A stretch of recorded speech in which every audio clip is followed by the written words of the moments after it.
एक बार एक आदमी संत कबीरदास के यहाँ धार्मिक चर्चा के लिए गया। वह आदमी अपने वैवाहिक और गृहस्थ जीवन से संतुष्ट नहीं था।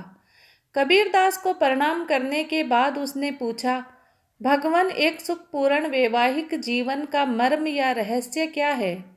कबीरदास उस आदमी का बुझा हुआ चेहरा देखकर भांप गए कि उसकी अपनी पत्नी से बनती नहीं।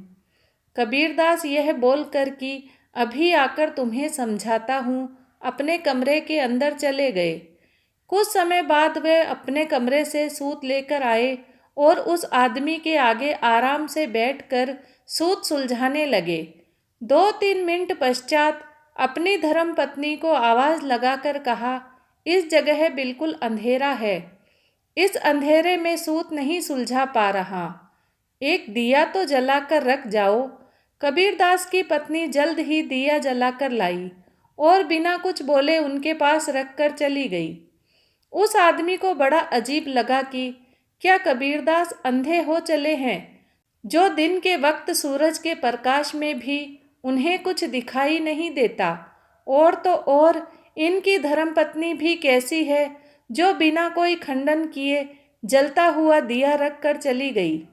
अभी वह आदमी यह सब सोच ही रहा था कि कबीरदास की पत्नी 2 गिलासों में दूध भर कर लाई। एक गिलास उस आदमी के पास रख दिया और दूसरा कबीरदास के हाथ में रख दिया। दोनों आराम से दूध पीने लगे। कुछ समय बाद कबीरदास की पत्नी पुनः आई और उनसे पूछने लगी, दूध में चीनी की मात्रा कम तो नहीं है? कबीरदास ने कहा, बिल्कुल नहीं, बहुत ज़्यादा मीठा है।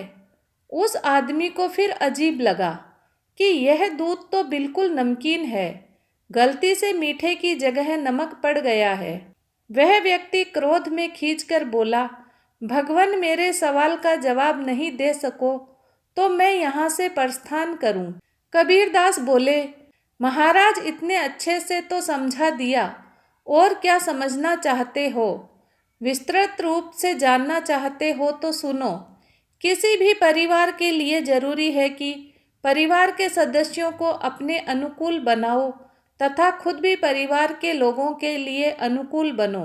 धर्मपत्नी और संतान को उत्तम स्वभाव वाला और आज्ञा का पालन करने वाला बना सको, तभी गृहस्थ जीवन पूरी तरह सफल हो सकता है।